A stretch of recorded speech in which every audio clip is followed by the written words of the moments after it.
First point যেটা, ANM এ 100% government job পাবেই, হ্যাঁ পাবেই 100% এএনএম এ গভর্নমেন্ট জব। আছো যারা জিএনএম কোর্সে ভর্তি হয়ে গেছো, কিন্তু স্যার আমি জিএনএম কোর্সে ভর্তি তো হয়েছি, আমি গভর্নমেন্ট জব কি আদৌ পাবো?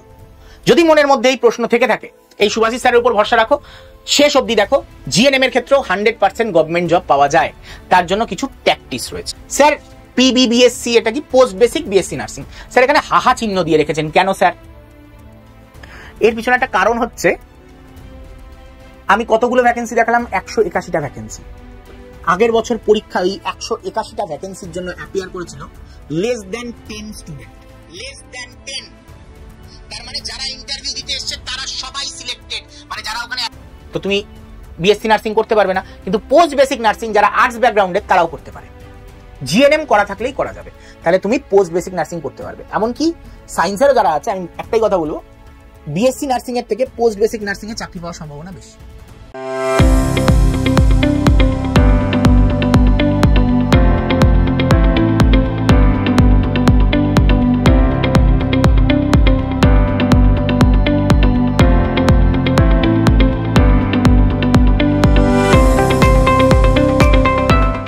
Hello students, welcome to our new channel Smart School Bengali Adda 24/7। এই চ্যানেলে সবাইকে ওয়েলকাম। এই চ্যানেলে তোমাদের জন্য আজকে একটা ভিডিও নিয়ে এসেছি, একটুখানি অন্য ধরনের ভিডিও, যেটা সবার মনে প্রশ্ন থাকে যে স্যার আমি এএনএম জিএনএম পড়ে, এএনএম অথবা জিএনএম পড়ে গভর্নমেন্ট জব পাবো তো? সবার মনে এই প্রশ্নটা সবার প্রথমে আসে। তো তোমার মনেও আশা করি এই প্রশ্নটা এসেছে। যদি এই প্রশ্নটা এসে থাকে, ভিডিওটা শুরু থেকে শেষ অবধি দেখবে, এবং যদি মনে হয় এই জার্নিতে পার্টিসিপেট করতে তোমার হবেই হবে, তাহলে এই ভিডিওটাকে লাইক করে দাও। আর এই ভিডিও দেখার পর তোমার মনে যে প্রশ্ন আসছে সেটাও কিন্তু তোমরা ভিডিও শেষে কমেন্ট বক্সে গিয়ে অবশ্যই করবে। আর ভিডিওটা যদি ইনফরমেটিভ লেগে থাকে এবং ভালো লেগে থাকে, সেটাও কিন্তু কমেন্ট বক্সে অবশ্যই কমেন্ট করে জানাবে। আর ভিডিওটা যদি ভালো লেগে থাকে, চ্যানেলটাকেও সাবস্ক্রাইব করতে ভুলবে না, চ্যানেলটাকে সাবস্ক্রাইব করবে, কারণ তোমার মনে যে প্রশ্নগুলো আসছে সেটা তুমি বলার আগে নিয়ে আসা আমার দায়িত্ব এই চ্যানেলে। তো তার জন্য চ্যানেলটাকে সাবস্ক্রাইব করে রাখা খুবই জরুরি, চ্যানেলটাকে সাবস্ক্রাইব অবশ্যই করে রাখবে। এবার আসছি আজকের টপিকে, যে এএনএম জিএনএম তোমার কি আদৌ প্রস্তুতি নেওয়া উচিত যদি তোমার টার্গেট গভর্নমেন্ট জব হয়? তো তার জন্যই আজকের এই ভিডিওটা। আজকের এই ভিডিওটা শুরু থেকে শেষ অবধি সবাই কিন্তু দেখতে থাকো। প্রথমে আমি এএনএম এর স্ট্র্যাটেজি নিয়ে বলবো, যেটা সবথেকে ইজি স্ট্র্যাটেজি। এএনএম কেন ইজি সেটাও বলে দেবো। জিএনএম স্ট্র্যাটেজি নিয়ে তারপরে আমি আলোচনা করব, জিএনএম এর ক্ষেত্রে গভর্নমেন্ট জব পাওয়ার জন্য স্ট্র্যাটেজি কি হতে পারে। তো চলো দেখি। আমি তোমাদের সুভাষিস স্যার, খালি পড়ানো আমার কর্ম নয়, আমার আরেকটা ধর্মও আছে, সেটা হচ্ছে তোমাদের গাইড করা। তো 7 বছর ধরে তোমাদের পড়িয়ে আসছি এবং গাইড করে আসছি, এবং এই এক্সামগুলোর জন্য আমি কিন্তু তোমাদের এই চ্যানেলে বায়োলজির জন্য কিন্তু আমি গাইড করে থাকি, তো সেটা আমি আজীবন করতেও থাকবো।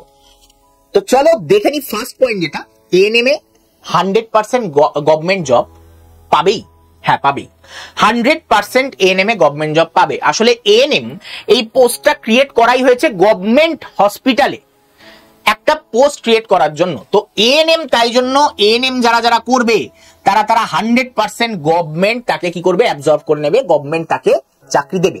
হতে পারে 1 বছর দেরি, হতে পারে 2 বছর দেরি, কিন্তু 100% পাবেই পাবে। এইটা হচ্ছে এটার অ্যাডভান্টেজ। কোথায় পাবে? সেটা পাবে রাজ্য সরকারে, সেন্ট্রাল গভর্নমেন্টে নয়, রাজ্য সরকারে তোমার চাকরি নিশ্চিত। এইবার তাহলে নিশ্চয়ই এর কোনো একটা জার্নি আছে, পাথওয়ে আছে নিশ্চয়ই। যে জিনিসে বলছে 100% গভর্নমেন্ট জব গ্যারান্টি, তাহলে পেতে তো নিশ্চয়ই চাপ আছে, তাই না? তো সেটাই আমরা একবার দেখে নিই কি জিনিস। ANM, auxiliary nursing and midwifery, এটা হচ্ছে ফুল ফর্ম। এটা একটা সার্টিফিকেট কোর্স, এটা সার্টিফিকেট কোর্স, এবং এর জন্য, এটাতে পাওয়ার জন্য যে এন্ট্রান্স পরীক্ষায় বসতে হয় সেটা WBJEE কন্ডাক্ট করে এএনএম জিএনএম এন্ট্রান্স বলে একটা এক্সামের মাধ্যমে। এই এএনএম জিএনএম এন্ট্রান্সের মাধ্যমে কিন্তু কেউ এএনএম এ পায়, কেউ জিএনএম এ পায়। প্রথম দিকে দেখা গেছিল ভালো র্যাঙ্ক যারা করেছিল তারা জিএনএম নিত, যারা খারাপ র্যাঙ্ক করেছিল তারা এএনএম নিত। কিন্তু জবের থেকে তারা বুঝলো যে এএনএম এ 100% জব গ্যারান্টি রয়েছে, তার পরের বছর থেকে খেলা গেল উল্টে, সবাই এএনএম আগে নিতে চায়, জিএনএম পরে। এই রিজনটার জন্য তুমি যদি জিএনএম ছেড়ে থাকো, তাহলে কিছু একটা ভুল করছো, কিছু একটা নলেজের অভাবের জন্য তুমি জিএনএম এ যাচ্ছ, এএনএম এ যাচ্ছ, কিছু একটা নলেজের অভাবের জন্য। সেটা আমি আজকে ক্লিয়ার করে দিচ্ছি। ওকে, চলো আমরা এইবার দেখবো এএনএম এর ব্যাপারে কিছু তথ্য, যে এএনএম এর ক্রাইটেরিয়া কি। এএনএম পেতে গেলে তোমার সবার ফার্স্টে ইন্ডিয়ান হতে হবে, তারপর এইচএস পাস হতে হবে, তোমার টোটাল এইচএস এ 40% মার্কস স্কোর করে থাকতে হবে। ইংলিশে আগে ক্রাইটেরিয়া ছিল ইংলিশেও 40% পেতে হবে, এখন সেটা তুলে দিয়েছে। এজ আগে ছিল 17 থেকে 35 বছর, সেটাকে তুলে 17 থেকে নো আপার লিমিট করে দিয়েছে। নো আপার লিমিট হওয়ার জন্য যে কেউ পরীক্ষায় বসতে পারে, কিন্তু নো আপার লিমিট হওয়া মানে এটা নয় যে তুমি গভর্নমেন্ট জব নো আপার লিমিটে পাবে না। তোমার 50 বছর হয়ে গেছে, তুমি গভর্নমেন্ট জব পাওয়ার জন্য এলিজিবল নয়, তো গভর্নমেন্ট জব সেই ক্ষেত্রে পাবে না। ওকে, তো নো আপার লিমিট মানে এটা নয় যে তোমার গভর্নমেন্ট জবের ক্ষেত্রেও তোমার নো আপার লিমিট রয়েছে, গভর্নমেন্ট জবের ক্ষেত্রে কিন্তু আপার লিমিট থাকবে। ওকে, এইবার চলে আসি, পড়ার জন্য কোনো আপার লিমিট নেই। এইবার চলে আসছে হচ্ছে তার পরের পয়েন্ট, যে এএনএম। এএনএম এ কেন সবাই ম্যাক্সিমাম যেতে চায়? সবার প্রথম পয়েন্ট হচ্ছে সরকারি চাকরি তো একটা পয়েন্ট আছেই, তার উপরে এই এএনএম কিন্তু বাংলা ভাষাতেও পড়া যায়, কিন্তু সব কলেজে কিন্তু বাংলা ভাষায় পড়ায় না, ম্যাক্সিমাম কলেজে কিন্তু ইংলিশ ভাষাতেই হয়। তবুও বাংলা ভাষাতে পড়ার সুযোগ রয়েছে, তাই জন্য এএনএম সবার কাছে একটা ভালো চয়েস। কেন? এটা বাংলাতেও পড়া যায়, ইংলিশেও পড়া যায়।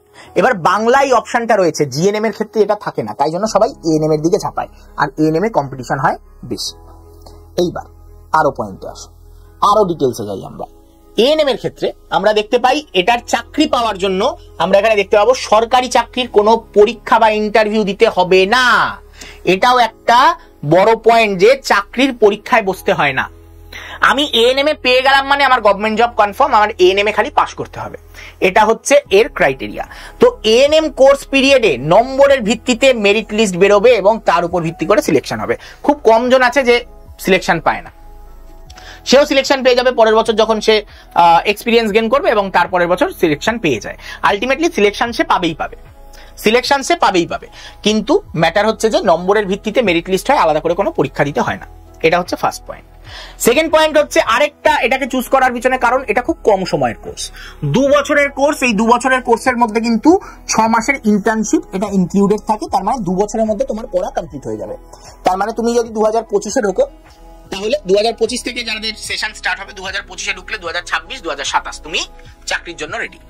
হয়তো 2028-29-এর মধ্যে তুমি চাকরি পেয়ে যাবে, 2028-29 সালের মধ্যে তুমি চাকরি পেয়ে যাবে, গভর্নমেন্ট জব, রাজ্য সরকারের একটা গভর্নমেন্ট জব পেয়ে যাবে। তো আশা করি বুঝতে পারছো কেন লোকে এএনএম এর পিছনে ছুটছে। এইবার চলে আসছি যে কেরিয়ার অপশন। এএনএম এর কেরিয়ার অপশন হচ্ছে একমাত্র হেলথ অ্যাসিস্ট্যান্ট ফিমেল, এছাড়া আর তুমি অন্য কোনো কেরিয়ার অপশনে মুভ করতে পারবে না।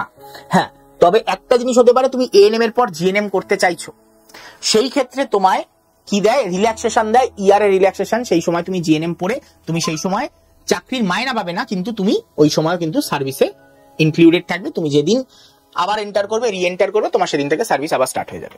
তো এই সুবিধাটা রয়েছে তোমার কার ক্ষেত্রে? হেলথ অ্যাসিস্ট্যান্ট ফিমেলের ক্ষেত্রে এএনএম এ। ওকে, আর মাথায় রাখবে প্রাইভেট জব বা অন্য কোনো জবে কিন্তু কোনো সুযোগ নেই। তোমাকে হয়তো এএনএম পেতে হবে, নয়তো তুমি কিছুই মানে এএনএম এ তোমায় হেলথ অ্যাসিস্ট্যান্ট ফিমেল হতে হবে, নয়তো তোমার কিন্তু অন্য চাকরির অপশন এই লাইন থেকে নেই। ওকে, কোনো প্রাইভেট হসপিটালে কিন্তু তুমি জয়েন করতে পারবে না, নেয় না সাধারণত। জয়েন করতে পারো, ওই জয়েন করলেও খুব একটা লোয়ার লেভেল একটা স্যালারি দিয়ে 6,000-7,000 স্যালারি দিয়ে তোমায় রাখবে, কিন্তু ম্যাক্সিমাম হসপিটাল নেয় না এটা। ওকে, স্যালারি কত পাবে গভর্নমেন্টে? 29,200 টাকা মতন তোমার স্যালারি তুমি উইথড্র করবে, 29,200। ওকে, এবার চলে আসছি তার পরের পয়েন্ট। এর পরের পয়েন্টে যেটা দেখবো আমরা, সেটা হচ্ছে কি হাই কাট অফ। এএনএম এর কাট অফ হাই যায়, জিএনএম এর কাট অফ যায় লো। এএনএম কাট অফ হাই যাওয়ার পিছনে কারণ হচ্ছে, বুঝতেই পারছো, এতগুলো পজিটিভ পয়েন্ট রয়েছে। যা যা বললাম এইগুলোরই নেগেটিভ পয়েন্ট আছে জিএনএম এর ক্ষেত্রে, কিন্তু জিএনএম এ আদার্স জব অপশন অনেক বেশি এএনএম এর থেকে। তো চলো জিএনএম এর ব্যাপারে জানতে যাই এবার। যে অনেকে আছো যারা জিএনএম কোর্সে ভর্তি হয়ে গেছো, কিন্তু স্যার আমি জিএনএম কোর্সে ভর্তি তো হয়েছে, আমি গভর্নমেন্ট জব কি আদৌ পাবো? যদি মনের মধ্যে এই প্রশ্ন থেকে থাকে, এই সুভাষিস স্যারের উপর ভরসা রাখো, শেষ অবধি দেখো। জিএনএম এর ক্ষেত্রেও 100% গভর্নমেন্ট জব পাওয়া যায়। তার জন্য কিছু ট্যাকটিক্স রয়েছে, তার জন্য কিছু ভাবনা চিন্তা রয়েছে। তোমার লাইফে কেরিয়ারকে ওইভাবে সেট করতে হবে, তোমার ওই অনুযায়ী টাইম পিরিয়ডকে সেট করতে হবে, তারপরে গিয়ে তুমি পাবে। তো মনের মধ্যে থেকে এই চিন্তাটা বার করে দাও যে আমি জিএনএম এ ঢুকে গেছি, আমার তো গভর্নমেন্ট জব নাও হতে পারে। গভর্নমেন্ট জব আমি 100% তোমার স্ট্র্যাটেজি বলে দিচ্ছি, ওই স্ট্র্যাটেজি ফলো করে এগো, 100% গভর্নমেন্ট জব হবে। সবার প্রথম চলে আসো। আসলে জিএনএম পড়লে কারুর গভর্নমেন্ট জব হতে পারে না, কেউ যদি খালি জিএনএম পড়ে। খুব ভালো স্টুডেন্ট হলে মানে খুব এক্সট্রাঅর্ডিনারি স্টুডেন্ট হলে হতে পারে, আদারওয়াইজ ধরে নাও 90% হবে না। এবার কি বলছেন স্যার 90% হবে না, তাহলে আমাকে মিথ্যা আশ্বাস দিয়ে জিএনএম এ ভর্তি করানো হলো। দাঁড়াও, আবার এই 90% মধ্যে আমি বলতে পারি যে স্ট্র্যাটেজি ফলো করলে সবার মানে 100% জব হতে পারে। কিভাবে? ভালো করে দেখবে। জিএনএম মানে general nursing and midwifery. Exam কি দিতে হয়? সেম ডাব্লিউবিজি, জেই, এএনএম, জিএনএম এন্ট্রান্স। এই এক্সামটায় কাট অফ তোমরা বুঝতেই পেরেছো যে এএনএম এর থেকে জিএনএম এ যায় কিন্তু লো। তার মানে জিএনএম পাস করা তুলনামূলক ইজি। তাহলে এই যে জিএনএম পাস করলে তুলনামূলক যদি ইজি হয়, তাহলে এর নেগেটিভ দিকগুলো কি? নেগেটিভ দিক হচ্ছে এটা বলতে পারো 3 বছর তোমার কোর্স পিরিয়ড, তার মধ্যে 6 মাসের ইন্টার্নশিপ ইনক্লুডেড থাকে। কিন্তু এটা একটা অ্যাডভান্টেজ, এটা একটা ডিপ্লোমা কোর্স, আগেরটা ছিল সার্টিফিকেট, এটা একটা ডিপ্লোমা কোর্স। তো তোমার এটার বিভিন্ন জায়গায় ভ্যালু রয়েছে, তুমি বিভিন্ন জায়গায় এর জন্য স্কলারশিপের জন্য অ্যাপ্লাই করতে পারবে, কারণ সার্টিফিকেট কোর্সে ম্যাক্সিমাম স্কলারশিপ অ্যাপ্লাই করা যায় না, ডিপ্লোমা কোর্সে করা যায়। ওকে, এবার চলে আসছি এর আরেকটা নেগেটিভ দিক। জিএনএম এর ক্ষেত্রে সরকারি চাকরির জন্য পরীক্ষা দিতে হবে না, কিন্তু সরকারি চাকরির জন্য ইন্টারভিউ দিতে হবে। ওটা তো ইন্টারভিউ ছিল না, এটা ইন্টারভিউ দিতে হবে। তার মানে ইন্টারভিউতে এমন কিছু কোয়েশ্চেন জিজ্ঞাসা করবে যেগুলো তোমার এক্সপিরিয়েন্সের সাথে যুক্ত, তাহলে ইন্টারভিউ এর জন্য তোমাকে বসতে হবে। ভালো কথা। তাহলে কি ইন্টারভিউ দিলে ইন্টারভিউতে যে মার্কস হবে ওই অনুযায়ী পেয়ে যাবো? না, তোমার মাধ্যমিকের মার্কস দেখা হবে, তোমার উচ্চ মাধ্যমিকের মার্কস দেখা হবে, তোমার জিএনএম কোর্স মার্কস দেখা হবে, তোমার ইন্টারভিউতে কত মার্কস আছে সেটা দেখা হবে। এত কিছু দেখার পর এগুলোকে যোগ করে একটা কম্বিনেশন আসবে, সেটার উপর ভিত্তি করে তোমাকে কিন্তু মেরিট লিস্ট দেওয়া হবে। ভালো কথা। এত কিছু, স্যার আমার মাধ্যমিকে নম্বর কম, আমি কি পেতে পারবো? আমার এইচএস এ নম্বর কম, ম্যাক্সিমাম কোয়েশ্চেন এটা আসে, আমার এইচএস এ নাম্বার কম, আমার কি জিএনএম এ যাওয়া উচিত? আমি বলছি নিশ্চিন্তে থাকো, উচিত যাওয়া। খালি আমি বারবার বলছি যে স্ট্র্যাটেজি বলছি ওই অনুযায়ী তোমাকে এগোতে হবে। তো তোমার মার্কস কম থাকলেও তুমি যেতে পারো, নিশ্চিন্তে যেতে পারো, বলছি তার ট্যাকটিক্স। তার আগে তোমাকে বুঝতে হবে এই ইন্টারভিউতে মার্কস ডিভিশনটা কিসের উপর ভিত্তি করে হয়। যেমন মাধ্যমিকে উপর মার্কস থাকে 10, হায়ার সেকেন্ডারির উপর 25, জিএনএম এর উপর থাকে 35, রেজিস্ট্রেশন মার্কস এটা থাকে না 0, আর ডিপ্লোমা সার্টিফিকেটের জন্য 5। এইবার তুমি যদি ভালো করে দেখো, স্যার মাধ্যমিকে 10 মানে তোমার কথার কথা বলছি, তুমি যদি 60% নম্বর পেয়েছো, তার মানে তুমি 10-এ পেলে 6। স্যার আমি যদি 66 মার্কস পেয়েছি তাহলে পাবে 6.6। স্যার যদি আমি 73 মার্কস পেয়েছি তাহলে কি হবে? 73% মার্কস পেয়েছি তাহলে কি হবে? 7.3। তো তুমি তোমার পার্সেন্টেজ নিশ্চয়ই জানো, তো সেই অনুযায়ী তোমাকে হিসাব করতে হবে যে একেবারে ঐকিক নিয়মে নরমাল যেরকম করেছো, যে 700-তে পেয়েছি অত, একে এত, তাহলে 10-এ কত, সিম্পল বা ক্যালকুলেটরে দিয়ে হিসাব করে নেবে। কিভাবে হিসাব করবে? ধরো 800-তে পেয়েছো, কথার কথা বলছি, 800-তে পেয়েছো 700, তোমাদের সময় 800 ছিল না যদিও, বা পুরোনো যারা তারা 800-তে পরীক্ষা দিয়েছে, যাই হোক 800-তে পেয়েছে কেউ 700, তাহলে 10-এ কত? তাহলে 10-এ কত? 70/8। ঠিক আছে, 70/8। তো এটা করলে যেরকম হয় তোমার ধরে নাও 87 পয়েন্ট সামথিং এরকম কিছু একটা বেরোবে। তো সেই অনুযায়ী 87 পয়েন্ট সামথিং, সরি 87 বলছি, 8.7 সামথিং, তার মানে কি তোমার 8.7 এখানে বসে যাবে। ঠিক আছে, 8.7 সামথিং যা যা হবে সেই অনুযায়ী তোমাকে এখানে মার্কসটা বসিয়ে দেবে। তো সিম্পল ম্যাটার। ওকে, এইবার আসছি যে হায়ার সেকেন্ডারি কত মার্কস যোগ হচ্ছে? 25 মার্কস। তার মানে হায়ার সেকেন্ডারি বেশি ম্যাটার করে। যারা হায়ার সেকেন্ডারিতে ভালো মার্কস পেয়েছো তাদের ক্ষেত্রে অ্যাডভান্টেজ থাকছেই একটা, হ্যাঁ অবশ্যই অ্যাডভান্টেজ থাকছে। জিএনএম মার্কস 35, জিএনএম এ কত পাচ্ছ? ধরো জিএনএম এ 500-তে পরীক্ষা হয়েছে, তার মধ্যে কত পেয়েছো সেই অনুযায়ী 35 তোমার ওখানে অ্যাড হবে। রেজিস্ট্রেশন মার্কস ডিপ্লোমা সার্টিফিকেটের জন্য 5। তাহলে একটা কথা ভালো করে বোঝো, এই টোটাল প্রসেসের মধ্যে এই যে টোটাল প্রসেস তোমরা দেখতে পাচ্ছ, এর উপর ভিত্তি করে তোমার মেরিট লিস্ট বেরোবে। তাহলে মেরিট লিস্ট কততে? 25, 10, 35, 5, 35, 5 কত হয়? 40, 40 আর 30, 40 আর 30 70, 5-এ 75। এই হচ্ছে তোমার একাডেমিক্স মার্কসের 75-এর ডিভিশন। একাডেমিক্স মার্কসে যে 75 থাকছে তোমার এর উপর ভিত্তি করে থাকছে, হয়ে গেল 75। এবার আসছি এক্সপিরিয়েন্সের মার্কস, সেটা থাকে 10। স্যার এক্সপিরিয়েন্সের মার্কস কিসের উপর ভিত্তি করে হবে? যদি তুমি কোনো একটা 50 বেডের হসপিটালে 1 বছর জব করে থাকো তাহলে তুমি পাবে 2 বছর জব করলে 4, 3 বছর করলে 6, 4 বছর করলে 8, 5 বছর করলে 10, মানে 5 বছরের একদিন বেশি হতে হবে, তাহলে 10। তো সেই অনুযায়ী স্যার 6 বছর করলেও 10, 10 বছর করলেও 10। ক্লিয়ার?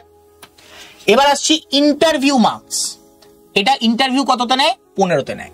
ইন্টারভিউ কততে? 15তে। হয়ে গেল?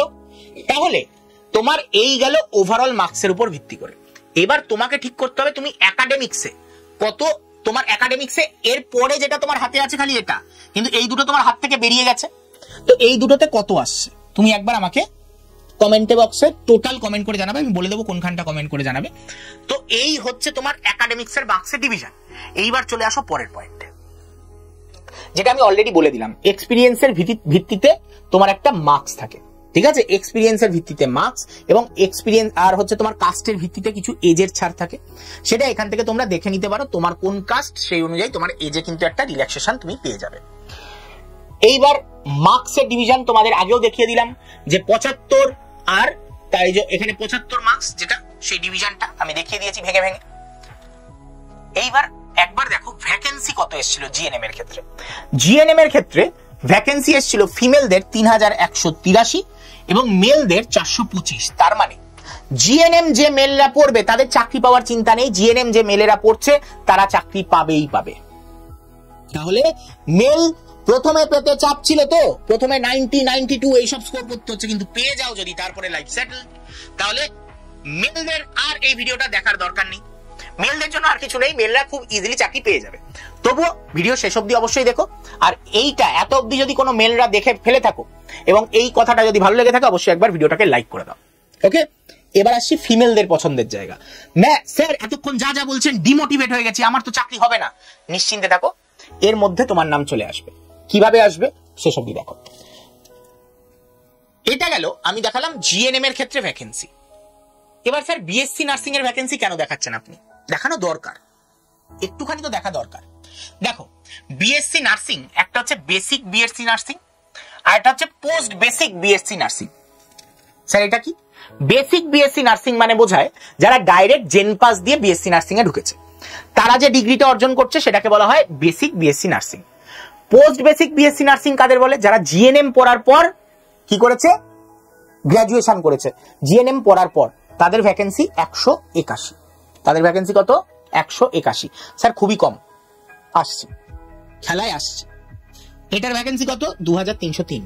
পোস্ট বেসিক নার্সিং এর ভ্যাকেন্সি কত? 181। এবার চলো নেক্সট পার্টে যাই। তাহলে এইবার আরেকটা পয়েন্ট, এক্সপিরিয়েন্সের বেসিসে কে কত মার্কস পাবে সেটা এখানে দেওয়া আছে। আমি যেটা বললাম 1 বছরের কম হলে কোনো 0 পাবে, কিন্তু 1 বছরের বেশি হয়ে গেলেই 2। তারপর তোমার 1 বছরের 2 বছরের বেশি হয়ে গেলে 4, 3 বছরের বেশি হয়ে গেলে 6, এইভাবে চলতে থাকে। তখন এখানে লেস দ্যান 36 বলেছে, ঠিক আছে? লেস দ্যান 36 আর মোর দ্যান 24, তার মানে কত? 2 বছর 1 দিন হলেই হয়ে যায়, ঠিক আছে? চলো এই যে এইখানে ওই মার্কসের বেসিসে ওই ডিভিশন দেওয়া আছে, দেখার দরকার নেই, আমি তোমাদের বুঝিয়ে দিয়েছি। এবার চলে আসি কাট অফ কত যায় জিএনএম এর সময়, জিএনএম এর পড়ার পর গভর্নমেন্ট জব পাওয়ার ক্ষেত্রে কাট অফ কত যায়।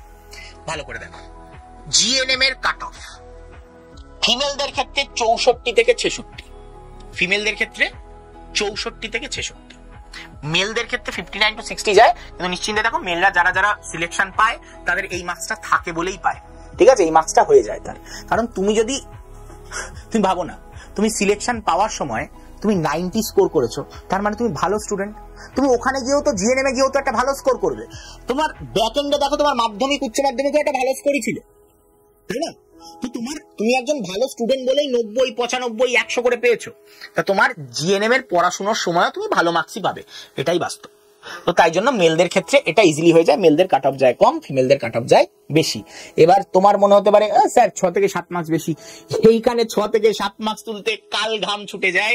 কেন বলছি 7 মার্কসের তফাৎ অনেক বেশি হয়? এটার ক্ষেত্রে 7 মার্কসের তফাৎ মানে 4 বছর তোমার চাকরি করার পর এই 7 মার্কস কভার করতে পারবে, 4 বছর চাকরি করলে। আসছি এই পয়েন্টেও আসছি।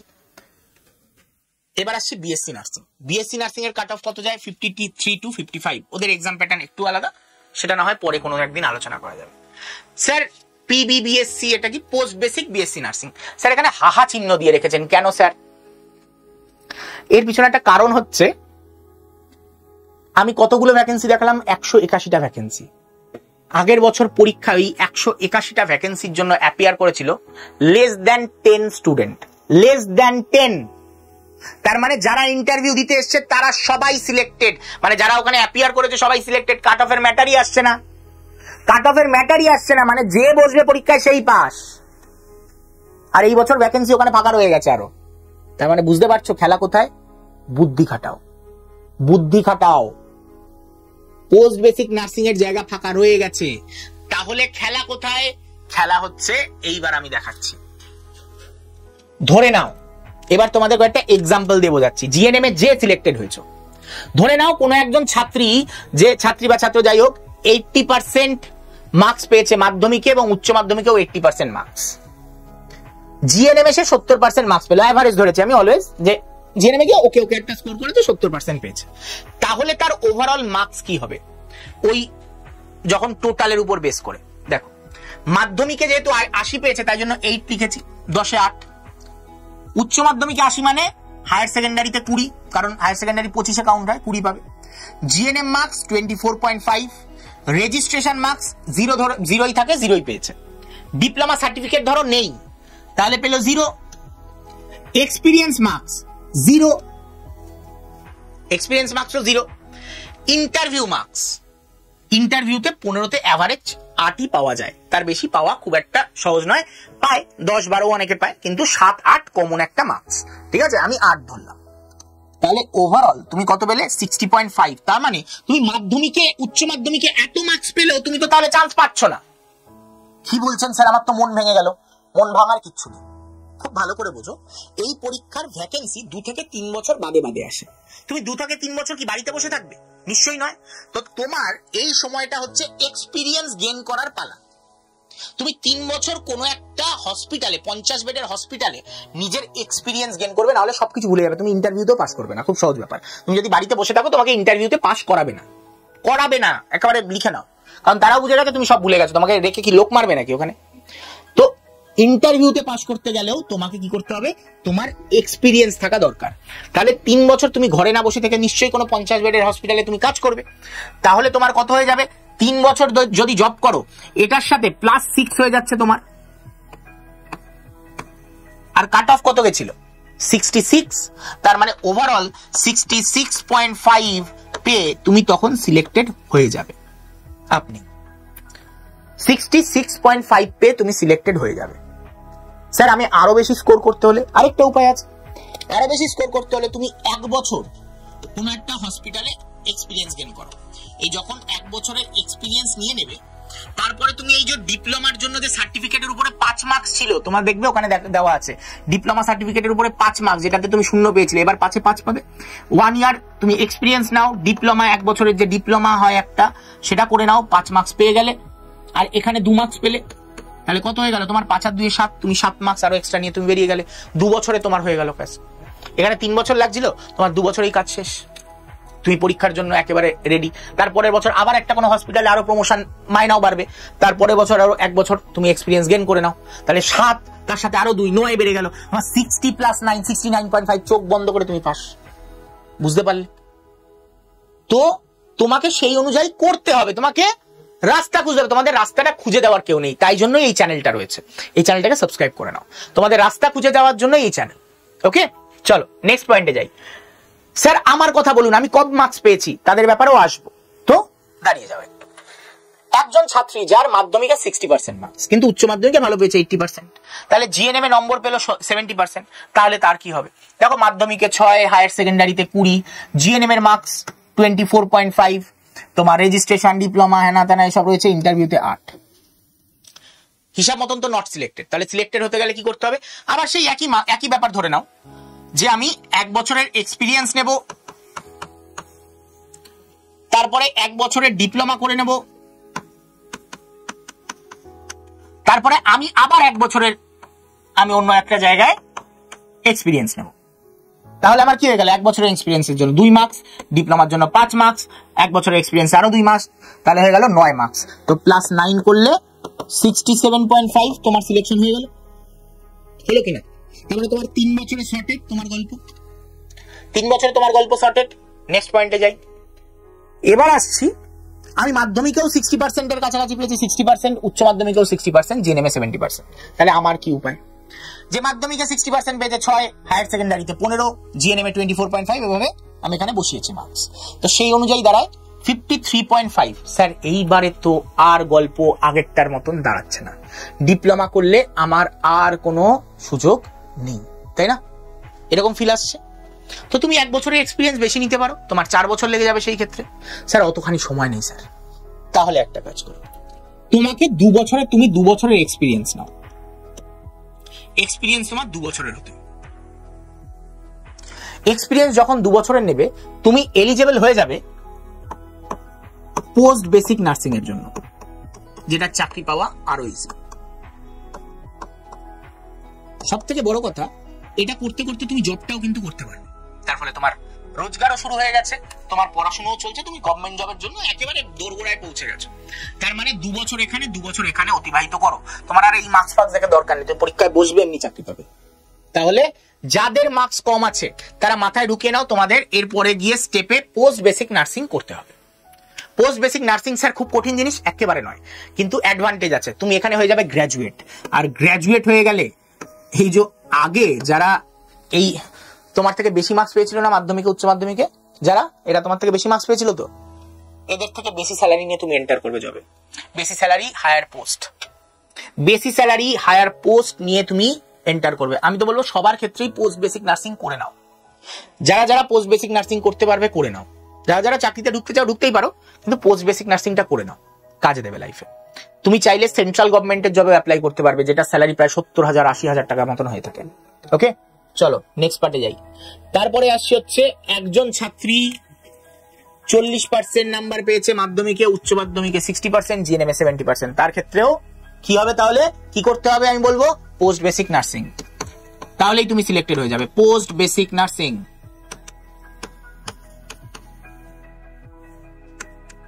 পোস্ট বেসিক নার্সিং করতে হবে, ব্যাস সিলেকশন হয়ে যাবে। তারপর আরো কম পেয়েছি স্যার, মাধ্যমিক উচ্চ মাধ্যমিক টেনে টুনে পাস করেছি, মাথায় রাখতে হবে জিএনএম এর পর পোস্ট বেসিক নার্সিং করতে হবে। স্যার আমি যদি বিএসসি নার্সিং ডাইরেক্ট করে নি, করতেই পারবে না তো, তোমার তো গ্র্যাজুয়েট, মানে তোমার ম্যাক্সিমাম তুমি আর্টস ব্যাকগ্রাউন্ডের স্টুডেন্ট তোমরা, তো তুমি বিএসসি নার্সিং করতে পারবে না। কিন্তু পোস্ট বেসিক নার্সিং যারা আর্টস ব্যাকগ্রাউন্ডে তারাও করতে পারে, জিএনএম করা থাকলেই করা যাবে। তাহলে তুমি পোস্ট বেসিক নার্সিং করতে পারবে। এমনকি সায়েন্সেরও যারা আছে, আমি একটাই কথা বলবো, বিএসসি নার্সিং এর থেকে পোস্ট বেসিক নার্সিং এ চাকরি পাওয়ার সম্ভাবনা বেশি।